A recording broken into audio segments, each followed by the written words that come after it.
So to make sure I got the question right, so you're looking at how the understanding just generally the swing phase of gait. So if we could even like break that down into the hip shift, like there's going to be the one leg that is taking more load and one leg that would be almost more in the open chain. And how does the Glut Max play a role in that? Yeah. So I like to think of it, because it can be confusing when you're like think of it from gait or with running, because like you're not necessarily going to feel a lot of stuff going on with that because it's just so continuous. But when you have it in more of like a static position, you could think of the Glut Max as sort of like a pusher. So the swing leg is going to push you back towards the stance leg, or you can think of that as like the pulling into the socket side.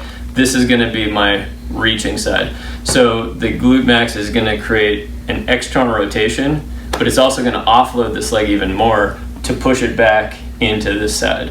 So in our standing hip shift, we would say the inside of this foot, right, which is going to be pushing me towards like the medial arch, would be more eversion on that side. That's going to be an external rotation cue for my Glut Max, which pushes me away from this right leg into my left. So then I'm going to go to the opposite. I'll go to the outer heel here.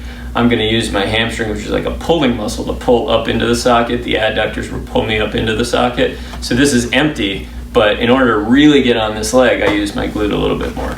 So if we really slow like gait down, there could be a sense of this is reaching towards the ground a little bit, but I'm also like shifting my body towards that side to get more on here, because if my body is over here, my balance isn't as good on that side. So it's important that when you think about walking in stance, is really like you should be able to slow down and say, I'm here and I'm good. And you can't really be good if your body is still oriented a little bit to the right. So your balance will just be off unless you're using this leg sort of as a pusher to get you better through here. So you can think of like, I like the term push-pull or reach-pull. Like the stance leg, you're gonna pull into stance, and then you're going to add the swing leg to kind of enhance that process by reaching or pushing it back into that position. That make sense? Yeah.